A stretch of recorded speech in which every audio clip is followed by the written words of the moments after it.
If you like audiobooks or audio shows, check out a free trial of Audible. Just click the link in the description.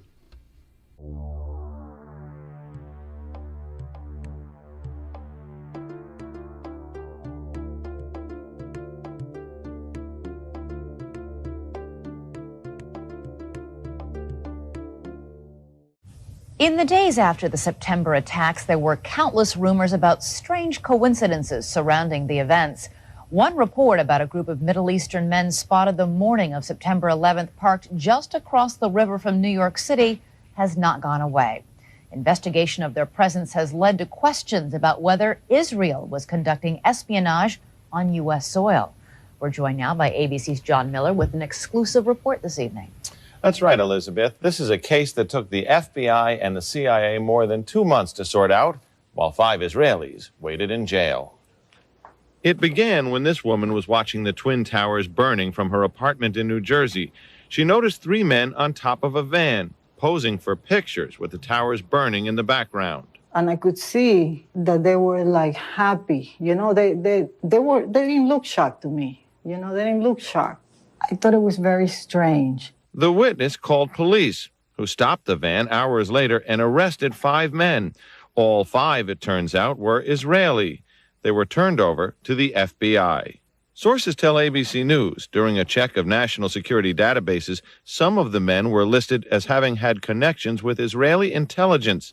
At the FBI, that set off alarm bells. The FBI needed the answers to 3 important questions. Who were these men? What brought them to that parking lot on the morning of September 11th? And did they have any advance knowledge of what was going to happen that day? The men said they were just taking pictures at the time. They said they worked for a company called Urban Moving. The FBI obtained a search warrant for the company's offices. 2 SUVs were filled up with between 9 and 12 boxes and computers. Not long after the arrests, the offices of Urban Moving were simply abandoned. Almost everything was left behind. In jail, the 5 Israelis were repeatedly interrogated and given lie detector tests. Stephen Gordon was their American lawyer. They were asked questions if they had ever been approached by or hired by any non-United States intelligence community. While there is still some debate among American intelligence officials, many investigators believe some of the men were part of an Israeli operation aimed at monitoring radical Islamic charities that support groups like Hamas, something lawyers for the 5 men and the Israeli government strongly deny. These 5 Israelis were not involved in any intelligence operation in the United States. The story is simply false. In the end, the FBI concluded there was no evidence that any of the 5 men had advance knowledge of the September 11th plot. After 71 days, the 5 Israelis were deported, leaving some ruffled feathers among both U.S. and Israeli officials. According to federal officials, the 5 men have been barred from returning to the United States for 10 years, they say because they violated immigration laws. Bottom line, John, is there any evidence any of these 5 men knew about the September 11th attacks before they occurred? The FBI spent a great deal of time examining this question. It does not appear that they were in place taking pictures before the planes hit, but shortly thereafter. And they say they haven't uncovered evidence that any of these 5 men, and they did their backgrounds, they searched apartments, they telephone records and so on, had any advance knowledge of the attack. And while the FBI or certain sources might believe that, in fact, they were Israeli intelligence, they don't believe that the U.S. was a target, that they were actually investigating Muslim groups? They believe if this was an intelligence operation by Israel, that it was focused on the Islamic groups and charities that raise money for groups that are considered by U.S. law enforcement and others terrorist groups. And you'll note that after September 11th, the U.S. moved on many of these groups with indictments, arrests, raids on their headquarters, something that hadn't happened prior to this. These are groups that Israel believes have been funding Hamas and other terrorist organizations. Groups that are responsible for most of the suicide bombings there. All right, John Miller will have a full report. You can see it tonight on 2020 at 10 o'clock Eastern. Long conversations over the past 2 weeks with contacts at the Army War College, at Headquarters Marine Corps. And I made it absolutely clear in both cases that it is 100% certain that 9/11 was a Mossad operation. And what I showed them immediately afterwards, the 3rd building at the World Trade Center going down, WC7. And they look at that, And I said, now you understand that if one of the buildings was wired for demolition, all of them are wired for demolition. And what Americans need to understand, they did. They did. And if they do understand that, Israel will flat and disappear from this earth. 9/11 has led directly 60,000 Americans dead and wounded. God knows how many hundreds of thousands of people in those countries that were killed or wounded or made homeless. If Americans ever know that Israel did this, they're going to scrub them off the earth, and they're not going to give a rat's ass what the cost is. They are not going to care. They will do it. The Zionists are playing this as truly an all-or-nothing exercise, because if they lose this one, if the American people ever realize what's happened, they're done. It'll be a bloody, brutal war, and they're gone.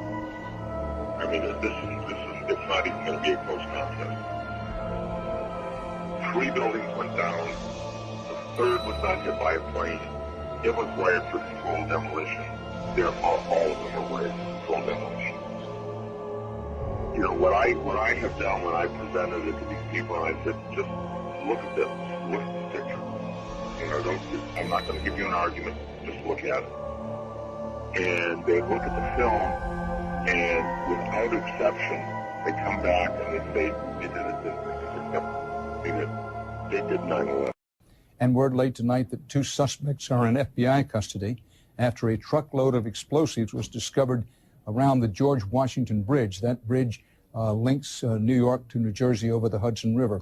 Whether the discovery of those explosives has anything to do with other events of the day is unclear, but the FBI has 2 suspects in hand, said the truck load of explosives, enough explosives were in the truck to do great damage to the George Washington Bridge. But they arrested the 2 suspects, and they're questioning them as we speak. BBC's John Miller, I gather, has just heard of an incident in New Jersey. The New York City Police Department has a report that the FBI is responding to New Jersey because a truck reportedly loaded with explosives has been stopped by authorities on the road there, and the men with that truck have been detained. Members of the Joint Terrorist Task Force, according to the New York police officials, are responding to question those people. I want to underline that all the phones to police headquarters and to the FBI from here seem to be disabled. So sorting through these reports to get specifics, to sort them out, can sometimes take time. But this is information that is in the possession of the police department, comes from the FBI, and we don't know the exact significance of it. Okay, thanks very much, gentlemen. I guess it's also clear to people now that ABC News is going to stay on the air for an indefinite period of time. Of the people we asked. Good evening, everyone. I'm Dinah Williams with Bill Ritter. We interrupt ABC's coverage right now because we have late-breaking information about an incident at the George Washington Bridge. Commissioner Bernard Carrick of the NYPD talking now. Let's listen in. Thereby closing down 14th Street South in southern Manhattan. This will include or relate to all pedestrian and vehicular traffic except essential emergency vehicles and personnel shall be prohibited in the following areas: Manhattan south of 14th Street, and that will be from East River to the Hudson River. The only vehicles that will be allowed in those areas will be emergency vehicles, police, fire vehicles, National Guard, and anything authorized by the police department. There will be some vehicles in the morning that will have to get down there for deliveries of certain things that we're familiar with already. They will be allowed in, and residents, that's it. Anyone trying to violate the order will be arrested and could be found guilty of a Class B misdemeanor. I urge people to follow the order. There's no need to come into southern Manhattan tomorrow, and as a result of the order, the best thing to do is stay away. Can you talk about this incident that came up on Channel 2 about some people coming across the GW Bridge explosives? Can you comment on that at all? I haven't seen the report, and I haven't heard about anybody coming across the bridge with explosives. Okay. Have you heard anything about the van on the Jersey side? Well, I've heard basically the same thing you have. We haven't been able to confirm it yet. They weren't near the bridge, to my understanding. If it in fact did happen, we're trying to confirm it through our detective bureau. One more question on south of 14th Street. That includes all bridges and tunnel crossings south of 14th Street. Those are closed down for any movement south of 14th Street. And you have not heard about any explosives on the George Washington Bridge or in the Lincoln Tunnel? No. Commissioner, Thank you. it was in Jersey near the bridge. Is that your understanding? Do you know the jurisdiction? Well, what we heard was Port Authority police stopped a van that might have had explosives in it. We haven't been able to confirm it yet. We're working on it. When we hear something, we'll let you know. That's on the Jersey side, right? It's on the Jersey side. Thank you. Okay, thank you, and we'll be back, so we don't have to go through this. I'm hopeful. Okay, what you have just seen there is Police Commissioner Bernard Carrick not confirming any reports at this point. Reports that we have heard that there was a truck loaded with possibly explosives near the vicinity of the George Washington Bridge, and he said that those reports have not been confirmed. The police they department are checking on it right now. You heard John Miller tell Peter Jennings that he too had heard this from Port Authority sources. Again, Police Commissioner Bernard Carrick not confirming that anything had happened or any threat to the George Washington Bridge. We'll of course keep you posted. Well, thank you. And again, our apologies to our viewers about 5 minutes ago, but we do have an established connection now with CNN's Deborah Fayrick. The reports we're getting now, 2 or 3 men arrested on the New Jersey Parkway. Deborah, can you hear me now? Yes, I can. That is the information that I'm getting from 2 sources, that there was a van either on the New Jersey Turnpike or the Garden State Parkway, and that it was near the George Washington Bridge. There were 2 or 3 men who were in the van. The van was pulled over. It is not clear why the van was pulled over, but when it was, law enforcers found tons of explosives inside of the van. That is right now all I'm hearing, but again, 2 to 3 people in custody, and we are trying to get more information on that right now. Deborah, I don't mean to put you on the spot here. Do you know where on the Jersey Turnpike this was? How far from New York City? We do not know that. We are looking into that. There is one report that it was on the New Jersey Turnpike. There is another report that it was very close to the bridge, if not on the bridge. So again, these details are all emerging, and we're trying to piece them together. But that's what we've got so far. 2 to 3 people in custody right now, found with a van filled with explosives. All right, well understood. The other report that we wanted to ask you about earlier, we had heard that an FBI spokesperson said that there was a report on the George Washington Bridge, which is another facility which you folks are responsible for policing, a report that there had been a van stopped there that had explosives. Have you, the Port Authority Police down here, heard anything about that? I have received no reports on that particular incident, and there's nothing that has been brought to our attention to that effect. It has been more than 16 years since a civilian working for the Navy was charged with passing secrets to Israel. Jonathan Pollard pled guilty to conspiracy to commit espionage and is serving a life sentence. At first, Israeli leaders claimed Pollard was part of a rogue operation, but later took responsibility for his work. Now, Fox News has learned some U.S. investigators believe that there are Israelis again very much engaged in spying in and on the U.S., who may have known things they didn't tell us before September 11th. Fox News correspondent Carl Cameron has details in the first of a 4-part series. Since September 11th, more than 60 Israelis have been arrested or detained, either under the new Patriot anti-terrorism law or for immigration violations. A handful of active Israeli military were among those detained, according to investigators, who say some of the detainees also failed polygraph questions when asked about alleged surveillance activities against and in the United States. There is no indication that the Israelis were involved in the 9/11 attacks, but investigators suspect that the Israelis may have gathered intelligence about the attacks in advance and not shared it. A highly placed investigator said there are, quote, tie-ins, but when asked for details, he flatly refused to describe them, saying, quote, evidence linking these Israelis to 9/11 is classified. I cannot tell you about evidence that has been gathered. It's classified information. Fox News has learned that one group of Israelis, spotted in North Carolina recently, is suspected of keeping an apartment in California to spy on a group of Arabs who the United States is also investigating for links to terrorism. Numerous classified documents obtained by Fox News indicate that even prior to September 11th, as many as 140 other Israelis had been detained or arrested in a secretive and sprawling investigation into suspected espionage by Israelis in the United States. Investigators from numerous government agencies are part of a working group that's been compiling evidence since the mid-90s. These documents detail hundreds of incidents in cities and towns across the country that investigators say, quote, may well be an organized intelligence gathering activity. The first part of the investigation focuses on Israelis who say they are art students from the University of Jerusalem and Bezalel Academy. They repeatedly made contact with U.S. government personnel, the report says, by saying they wanted to sell cheap art or handiwork. Documents say they, quote, targeted and penetrated military bases, the DEA, FBI, and dozens of other government facilities, and even secret offices and unlisted private homes of law enforcement and intelligence personnel. The majority of those questioned, quote, stated they served in military intelligence, electronic surveillance intercept, and/or explosive ordnance units. Another part of the investigation has resulted in the detention and arrests of dozens of Israelis at American Mall kiosks, where they've been selling toys called Puzzle Car and Zoomcopter. Investigators suspect a front. Shortly after the New York Times and Washington Post reported the Israeli detentions last month, the carts began vanishing. Zoomcopter's webpage says, we are aware of the situation caused by thousands of mall carts being closed at the last minute.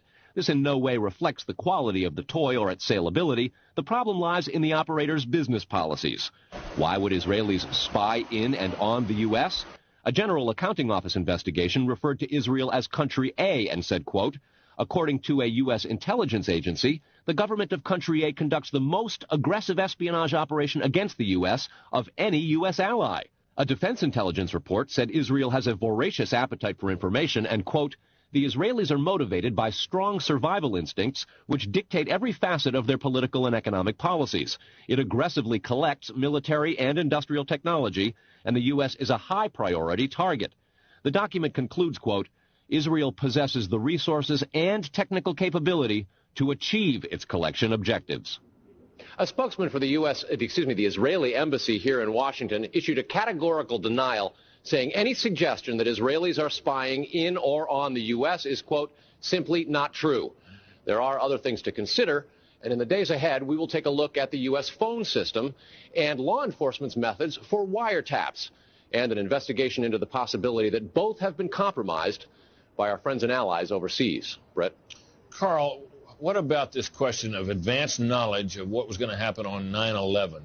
How clear are investigators that some Israeli agents may have known something? Well, it's very explosive information, obviously, and there's a great deal of evidence that they say they have collected, none of it necessarily conclusive. It's more when they put it all together. A bigger question, they say, is how could they not have known?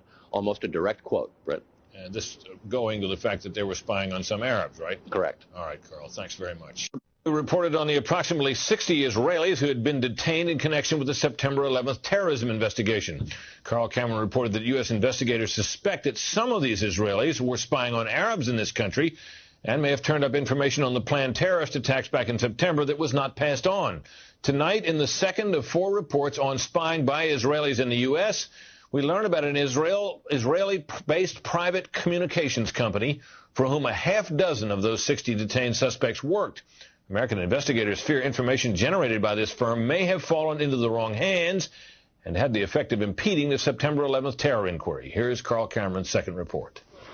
Fox News has learned that some American terrorism investigators fear certain suspects in the September 11th attacks may have managed to stay ahead of them by knowing who and when investigators are calling on the telephone. How? By obtaining and analyzing data that's generated every time someone in the U.S. makes a phone call. One sitting in city, please. Here's how the system works. Most directory assistance calls and virtually all call records and billing in the U.S. are done for the phone companies by Amdocs Limited, an Israeli-based private telecommunications company. Amdocs has contracts with the 25 biggest phone companies in America and more worldwide. The White House and other secure government phone lines are protected, but it is virtually impossible to make a call on normal phones without generating an Amdocs record of it. In recent years, the FBI and other government agencies have investigated Amdocs more than once. The firm has repeatedly and adamantly denied any security breaches or wrongdoing. But sources tell Fox News that in 1999, the super-secret National Security Agency, headquartered in northern Maryland, issued what's called a top-secret Sensitive Compartmentalized Information Report, TSSCI, warning that records of calls in the United States were getting into foreign hands, in Israel in particular. Investigators do not believe calls are being listened to, but the data about who's calling whom and when is plenty valuable in itself. An internal Amdocs memo to senior company executives suggests just how Amdocs generated call records could be used. Quote, widespread data mining techniques and algorithms, combining both the properties of the customer, like credit rating, and properties of the specific behavior such as whom the customers are calling. The Amdocs memo says the system should be used to prevent phone fraud, but U.S. counterintelligence analysts say it could also be used to spy through the phone system. Fox News has learned that the NSA has held numerous classified conferences to warn the FBI and CIA how Amdocs records could be used. At one NSA briefing, a diagram by the Argonne National Lab was used to show that if the phone records are not secure, major security breaches are possible. Another briefing document said, quote, it has become increasingly apparent that systems and networks are vulnerable. Such crimes always involve unauthorized persons or persons who exceed their authorization, acting on exploitable vulnerabilities. Those vulnerabilities are growing because, according to another briefing, the U.S. relies too much on foreign companies like Amdocs for high-tech equipment and software. Quote, many factors have led to increased dependence on code developed overseas. We buy rather than train or develop solutions. U.S. intelligence does not believe the Israeli government is involved in a misuse of Amdocs information, and Amdocs insists that its data is secure. What U.S. government officials are worried about, however, is the possibility that Amdocs data could get into the wrong hands, particularly organized crime, and that would not be the first time that such a thing has happened. Fox News has documents of a 1997 drug trafficking case in Los Angeles in which telephone information, the types that Amdocs collects, was used to, quote, completely compromise the communications of the FBI, the Secret Service, the DEA, and the LAPD. And we'll have that and a lot more in the days ahead, Brett. Carl, I want to take you back to your report last night on those 60 people who are Israelis who were detained in the anti-terror investigation, and the suspicion that some investigators have that they may have picked up information on the 9/11 attacks ahead of time, not passed it on. There was a report, you'll recall, that the Mossad, the Israeli intelligence agency, did indeed send representatives to the U.S. to warn just before 9/11 that a major terrorist attack was imminent. Why does that not? How does that leave room for the lack of a warning? Well, I remember the report, Brett. We did it first internationally right here on your show on the 14th. What investigators are saying is that that warning from the Mossad was nonspecific and general, and they believe that it may have had something to do with the desire to protect what are called sources and methods in the intelligence community. The suspicion being perhaps those sources and methods were taking place right here in the United States. The question came up in the Select Intelligence Committee on Capitol Hill today. They intend to look into what we reported last night, and specifically that possibility, Brett. So, in other words, the problem wasn't the lack of a warning. The problem was lack of useful details. Quantity of information. All right, Carl, thanks very much. Coming up next, Israeli-based company called Amdocs that generates the computerized records and billing data for nearly every phone call made in America. As Carl Cameron reported, U.S. investigators digging into the 9/11 terrorist attacks fear that suspects may have been tipped off to what they were doing by information leaking out of Amdocs. In tonight's report, we learned that the concern about phone security extends to another company founded in Israel that provides the technology that the U.S. government uses for electronic eavesdropping. Here is Carl Cameron's third report. The company is Comverse Infosys, a subsidiary of an Israeli-run private telecommunications firm with offices throughout the U.S. It provides wiretapping equipment for law enforcement. Here's how wiretapping works in the U.S. Every time you make a call, it passes through the nation's elaborate network of switchers and routers run by the phone companies. Custom computers and software made by companies like Comverse are tied into that network to intercept, record, and store the wiretapped calls, and at the same time transmit them to investigators. The manufacturers have continuing access to the computers so they can service them and keep them free of glitches. This process was authorized by the 1994 Communications Assistance for Law Enforcement Act, or CALEA. Senior government officials have now told Fox News that while CALEA made wiretapping easier, it has led to a system that is seriously vulnerable to compromise and may have undermined the whole wiretapping system. Indeed, Fox News has learned that Attorney General John Ashcroft and FBI Director Robert Mueller were both warned October 18th in a hand-delivered letter from 15 local, state, and federal law enforcement officials who complained that, quote, law enforcement's current electronic surveillance capabilities are less effective today than they were at the time CALEA was enacted. Converse insists the equipment it installs is secure, but the complaint about this system is that the wiretap computer programs made by Converse have in effect a back door through which wiretaps themselves can be intercepted by unauthorized parties. Adding to the suspicions is the fact that in Israel, Converse works closely with the Israeli government and under special programs gets reimbursed for up to 50% of its research and development costs by the Israeli Ministry of Industry and Trade. But investigators within the DEA, INS, and FBI have all told Fox News that to pursue or even suggest Israeli spying through Converse is considered career suicide. And sources say that while various FBI inquiries into Converse have been conducted over the years, they've been halted before the actual equipment has ever been thoroughly tested for leaks. A 1999 FCC document indicates several government agencies expressed deep concerns that too many unauthorized, non-law enforcement personnel can access the wiretap system. And the FBI's own nondescript office in Chantilly, Virginia, that actually oversees the CALEA wiretapping program, is among the most agitated about the threat. But there is a bitter turf war internally at FBI. It is the FBI's office in Quantico, Virginia, that has jurisdiction over awarding contracts and buying intercept equipment. And for years, they've thrown much of the business to Converse.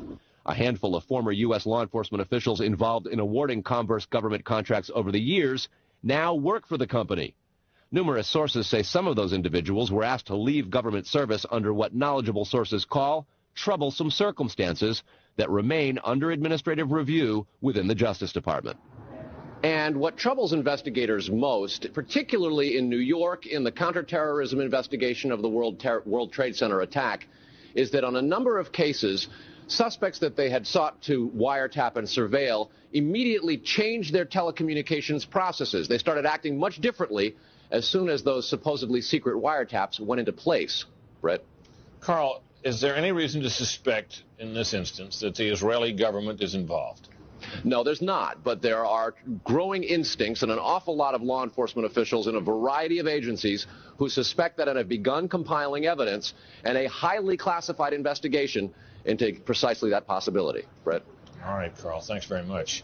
On a long-standing government espionage investigation, federal officials this year have arrested or detained nearly 200 Israeli citizens suspected of belonging to a, quote, organized intelligence gathering operation.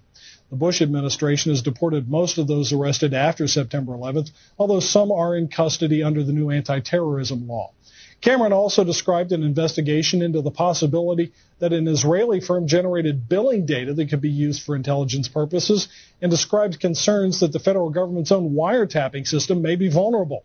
Tonight, in part 4 of the series, we'll learn about the improbable roots of the probe, a drug case that went bad 4 years ago in L.A. Los Angeles, 1997. A major local, state, and federal drug investigation sours. The suspects? Israeli organized crime, with operations in New York, Miami, Las Vegas, Canada, Israel, and Egypt. The allegations? Cocaine and ecstasy trafficking, and sophisticated white-collar credit card and computer fraud. The problem? According to classified law enforcement documents obtained by Fox News, the bad guys had the cops' beepers, cell phones, even home phones under surveillance. Some who did get caught admitted to having hundreds of numbers and using them to avoid arrest. Quote, this compromised law enforcement communications between LAPD detectives and other assigned law enforcement officers working various aspects of the case. The organization discovered communications between Organized Crime Intelligence Division detectives, the FBI, and the Secret Service. Shock spread from the DEA to the FBI in Washington and then the CIA.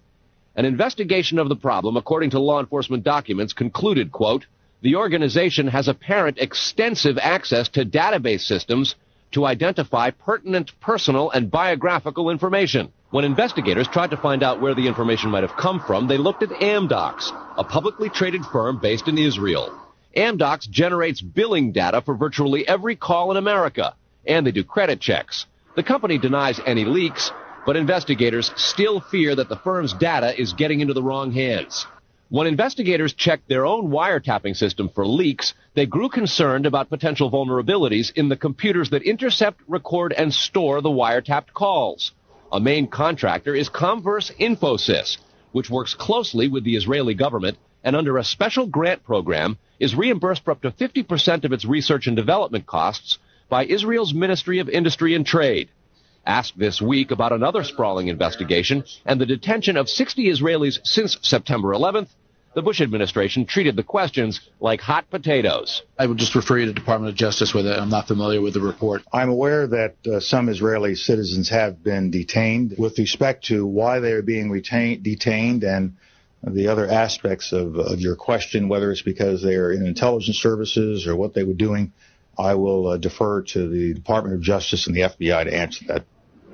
Beyond the 60 apprehended or detained and many deported since September 11th, another group of 140 Israeli individuals have been arrested and detained in this year in what government documents describe as, quote, an organized intelligence gathering operation designed to, quote, penetrate government facilities. Most of those individuals said they had served in the Israeli military, which is compulsory there, but they also had, most of them, intelligence behind the scenes. Well, there's real pandemonium described at both the FBI, the DEA, and the INS. A lot of these problems have been well known to some investigators, many of whom have contributed to the reporting on this story. And what they say is happening is supervisors and management are now going back and collecting much of the information because there's tremendous pressure from top levels of all of those agencies to find out exactly what's going on. At the DEA and the FBI, already a variety of administrative reviews are underway, in addition to the investigation of the phenomenon. They want to find out how it is that all this has come out, as well as be very careful because of the explosive nature and very political ramifications of the story itself. Tony? All right, Carl, thanks.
Go north. Dude, man, the thing's gone. It blew up. I don't know. I came down. I'm alive. I just want to know if my wife is alive. I was on 82. It blew up. It blew up. It blew up. It blew up.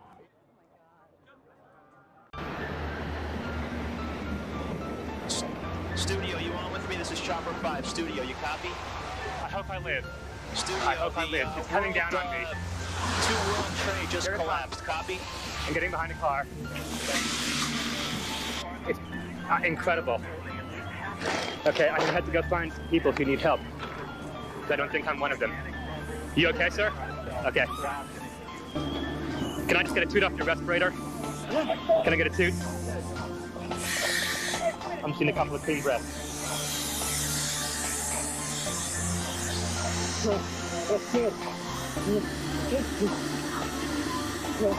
Okay. Back to you.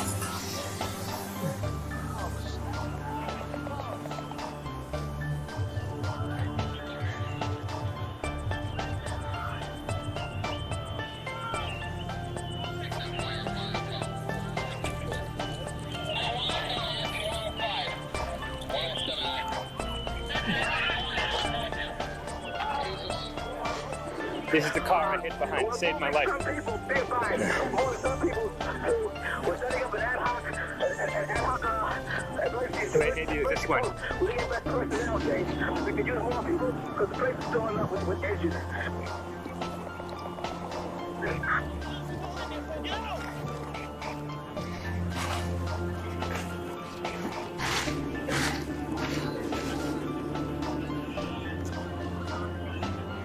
There's all these noises. I don't know what it is. They say someone needs help. Yeah, Mike! Mike! Mike, over here! Yeah! Anybody need a doctor? How are you? Don't have oxygen.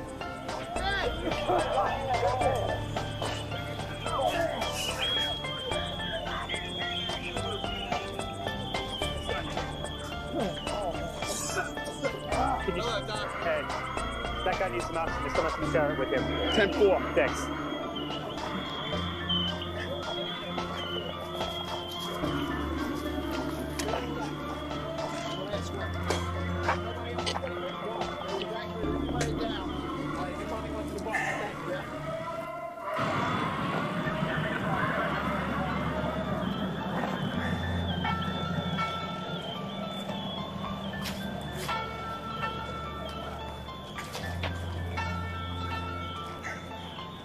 They told me just to wait here.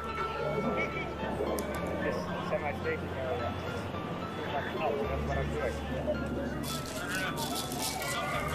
They won't let me go any closer. No one can go in and get the people out. There's small explosions still going on. I think you should leave. Everybody else is going. Just make sure that So far, it seems that people who needed oxygen to adjust. No one callback.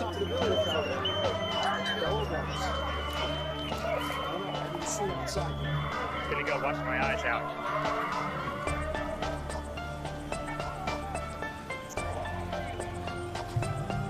Yeah, that almost made it work. Looking north on the West Side Highway.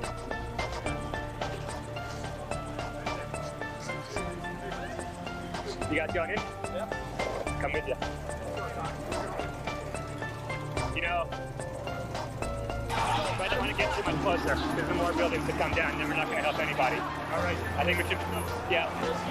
Let's just, yeah, okay. Let's just wait right here. Let's just station up right here, okay? Why don't we set up? Can you hang on to the pole here? Okay. Okay.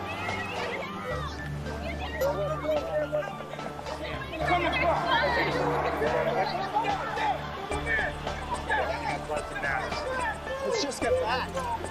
Get back. The consensus is it's too unsafe to go in there. I just think there's going to be another. Just going to wait here until they bring some people out.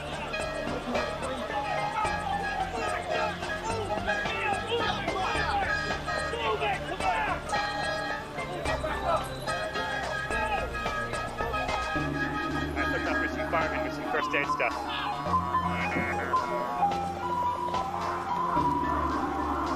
You know what? Why don't we just set this up as a little mobile hospital unit right here, okay?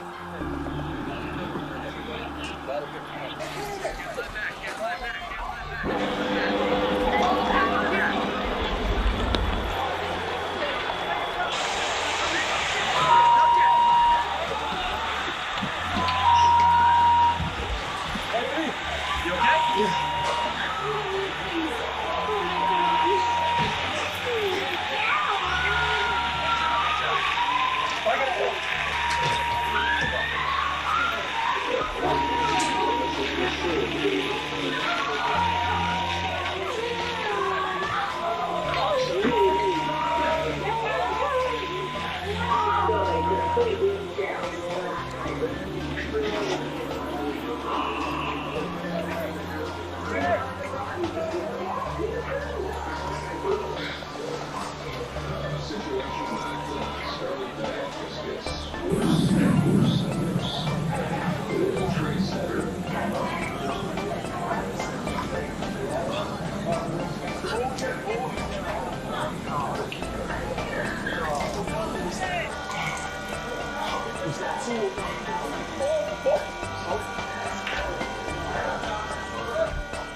was standing next to the lieutenant, and I couldn't, all of a sudden I couldn't see him. We were under the truck. The top came off.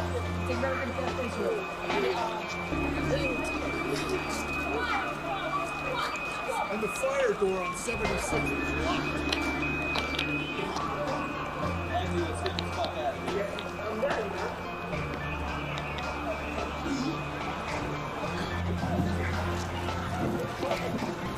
Jason, this was you. Look at this shit, man. Can you believe this shit? No.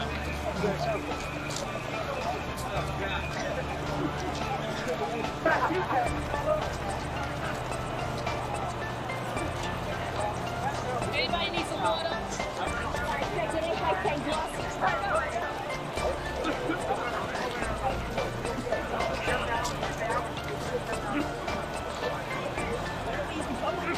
We got issues in the next station.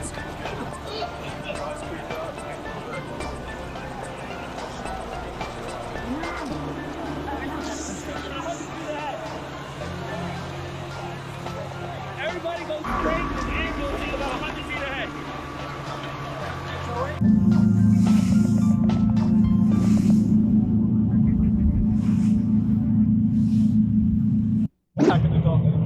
Do you know the people are falling out the other side? Let's head back to I'll go closer and then up. Okay, good. I'm Thanks. thinking you're going to have a Hello. Hello. What did You know what? We're not letting those two. Let's pick up the report if we can, so we'll worry about that in a minute. Charlie, do you know how to get voicemail on these things? No. No, we're going to go back and see if we can pick up Barry.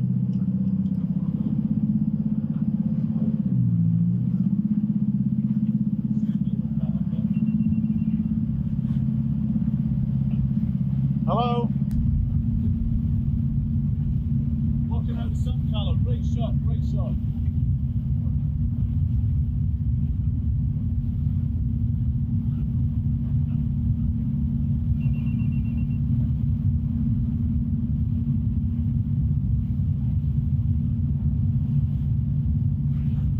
Hello? Hello?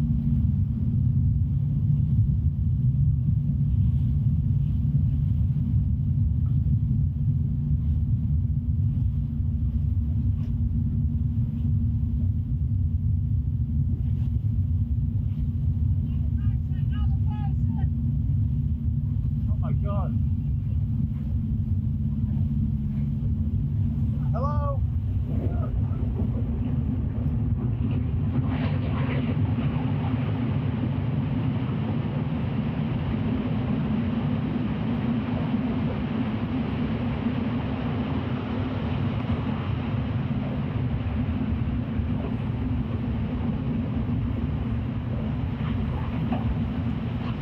Holy God.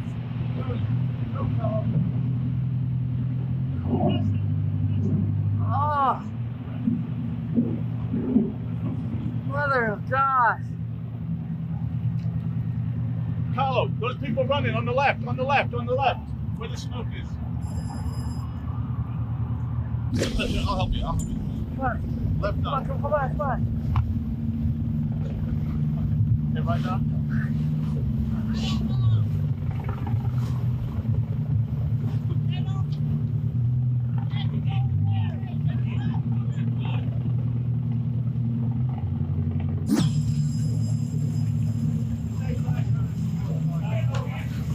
Come on, guys. Anybody coming? Get your ass over here now. Now. Come on. Come on. I want you to hold my hand and come on board. Get inside. Anybody else? Come on. Let's go. Hold my hand. Get in. One at a time. Okay, get in. Inside. Jacket's on. You coming?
I think they're down. Shit.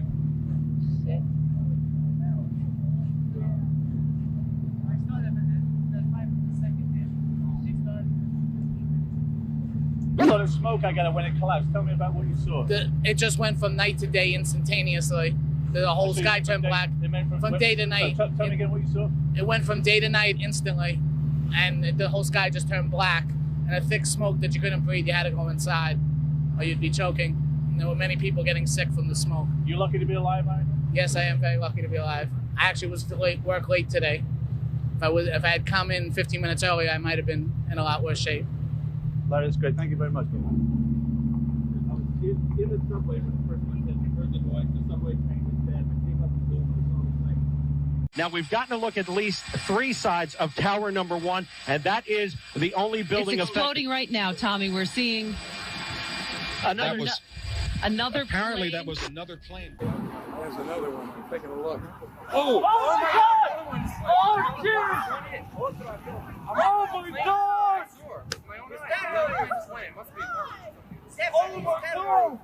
Another plane just went in. Another tower.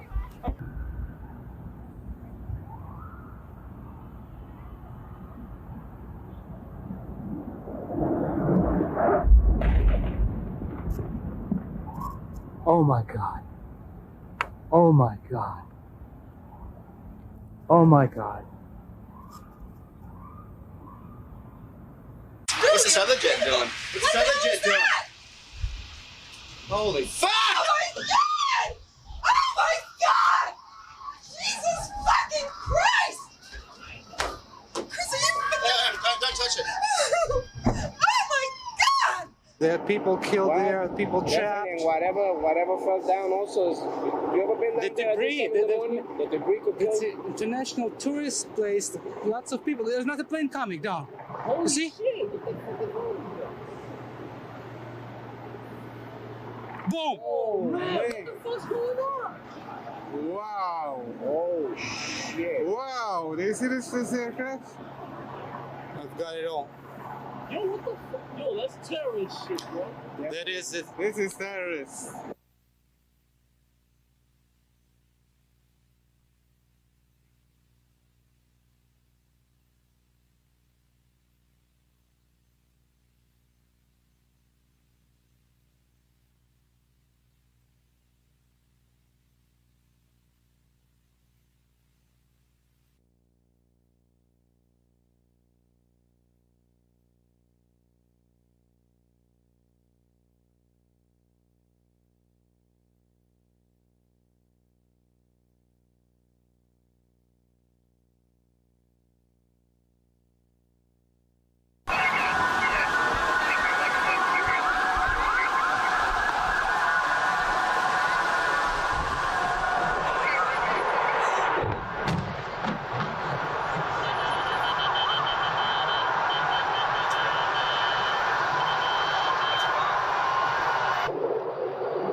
Holy shit!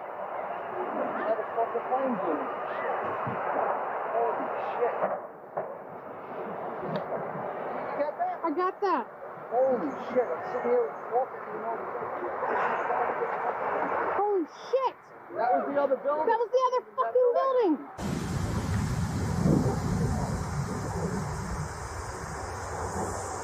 Holy shit!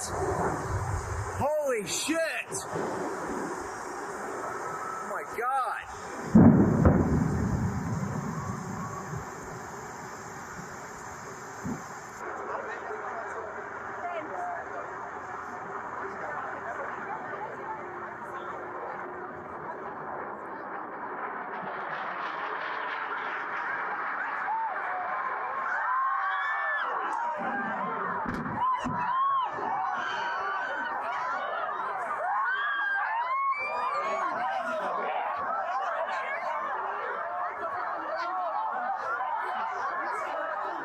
No doubt a lot of activity on the ground right now.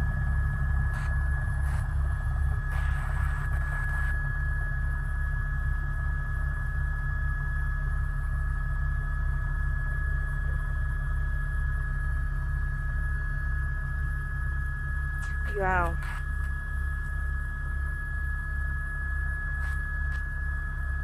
That apparently does look like it is in the other building at this point.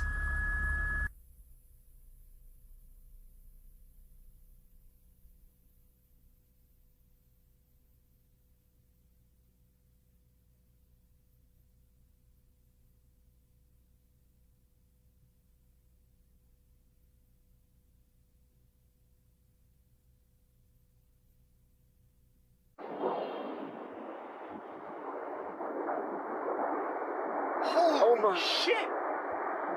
Holy shit! God! Holy shit!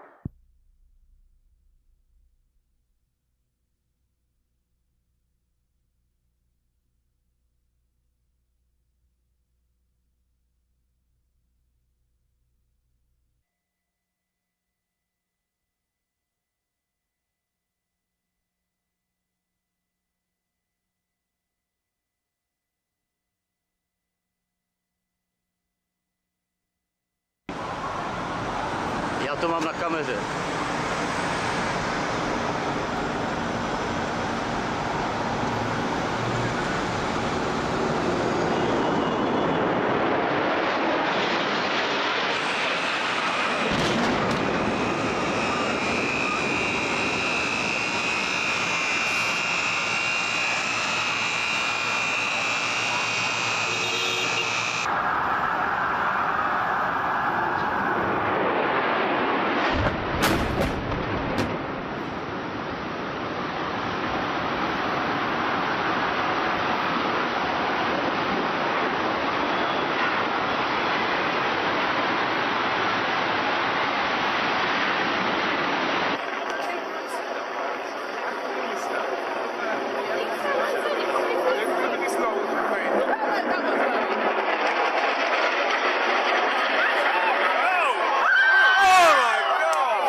Regardless, it's gonna be so dangerous at that base.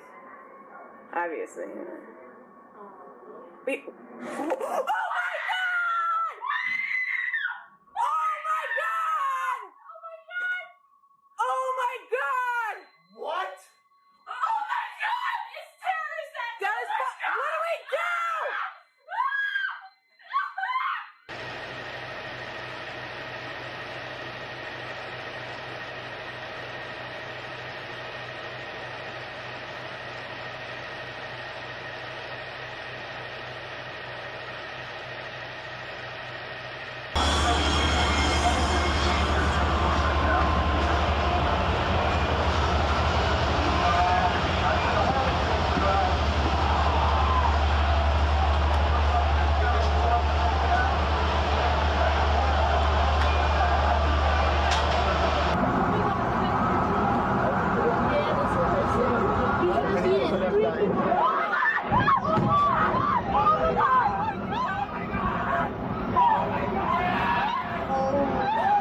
Oh my god. Oh my god.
Holy shit, Martin.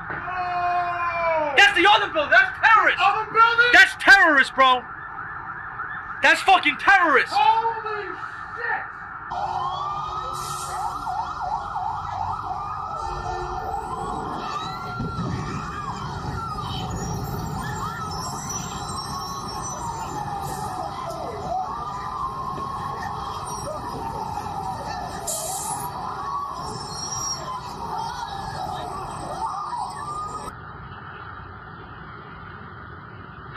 Whoa, shit. Oh my god! What the fuck is that? I don't know! We're fucking bombing it. Holy fuck.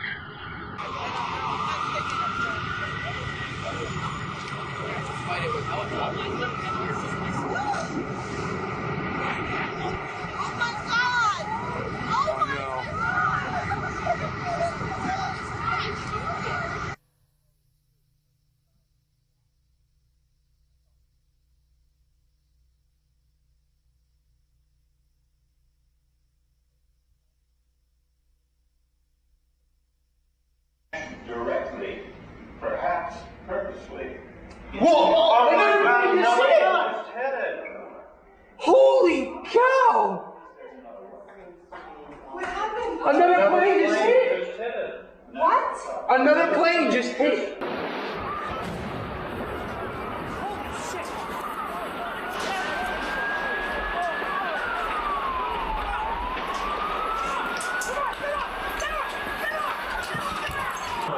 Cut on the whole right side. That must be a wing that sheared that off. Yeah, you could see it. You can see from the cut. It just ripped it up.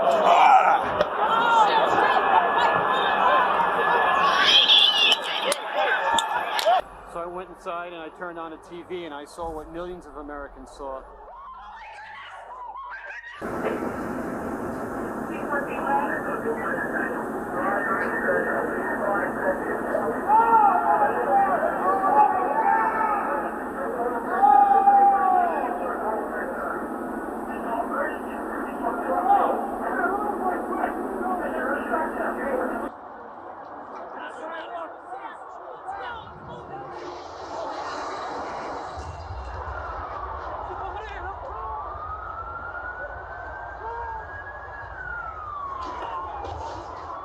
Jim Friedel in Hoboken said it appeared to bank sharply and smash directly, perhaps purposefully, into, oh my goodness. Oh, God. There's another one.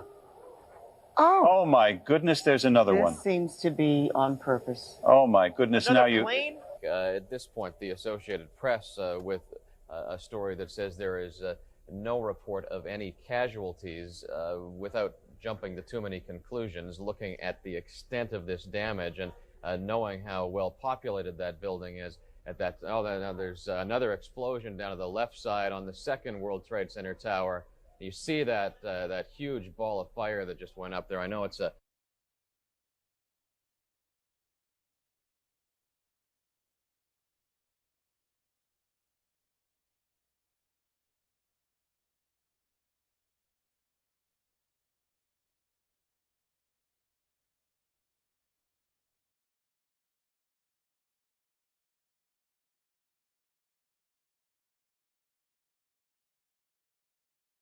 And as you noted, Jim, this has been a target before. Back on February 26, 93, a terrorist act at the World Trade Center killed 6 and injured more than 1,000 others. Do you know whether or not the FBI had received any warrant?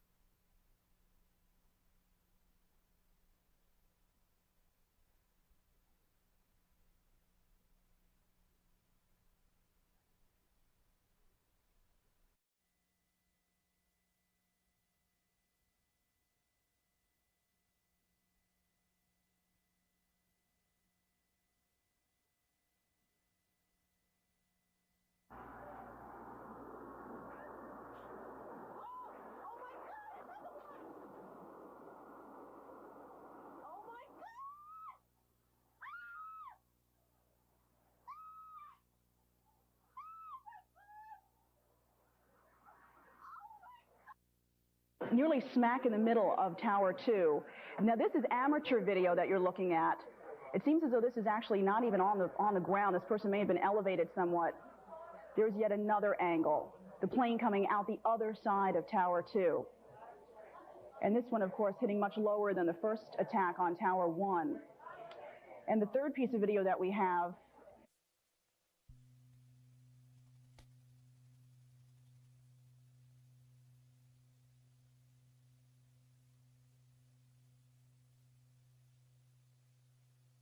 Watch closely at the right of your screen as a second jetliner heads for what even to the untrained eye looks like a surgical strike into the South Tower. Against a backdrop of gentle blue skies, a terrorist arrow pierces the heart of a city and a nation.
If you like audio